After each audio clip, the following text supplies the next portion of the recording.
ನಿಮ್ಮ ಹತ್ರ ಒಂಚೂರು ಟೈಮ್ ಇದ್ರೆ ಈ ವಿಡಿಯೋನ ಪೂರ್ತಿಯಾಗಿ ನೋಡಿ. ರಾತ್ರಿ ನಡೆದಂತ ಹಲ್ಲೆ ಏನಿದೆಯೋ ಅದು ನನ್ನ ಮೇಲೆ ಆಗಿರೋದು. ಕೆಲವು ದಿನಗಳ ಹಿಂದೆ ಅಯ್ಯಪ್ಪ ಸ್ವಾಮಿ ಮಾಲೆ ಹಾಕೊಂಡು ಶಬರಿಮಲೆಗೆ ಹೋಗ್ತಿರ್ಬೇಕಾದ್ರೆ ತಮಿಳ್ನಾಡಿನಲ್ಲಿ ನಮ್ಮ ಕನ್ನಡ ಬಾವುಟನ ಹರಿದಾಕ್ತಾರೆ, ಹಲ್ಲೆ ಮಾಡ್ತಾರೆ ಅಂಡ್ ಅವಮಾನ ಕೂಡ ಮಾಡ್ತಾರೆ.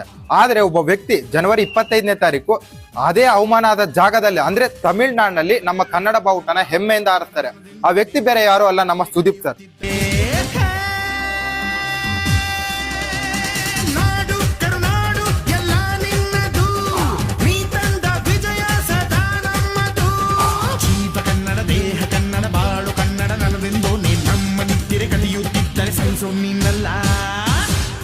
ಜೈ ಹಿಂದ್, ಜೈ ಕರ್ನಾಟಕ ಮಾತೆ. ಜೀವ ಕನ್ನಡ, ದೇಹ ಕನ್ನಡ, ಬಾಳು ಕನ್ನಡ ನನ್ನದೆಂದೋ ನಮ್ಮ ನಿದ್ದಿರೆ ಕಲಿಯುತ್ತಿದ್ದರೆ ಸಹಿಸು ನೀನಲ್ಲ.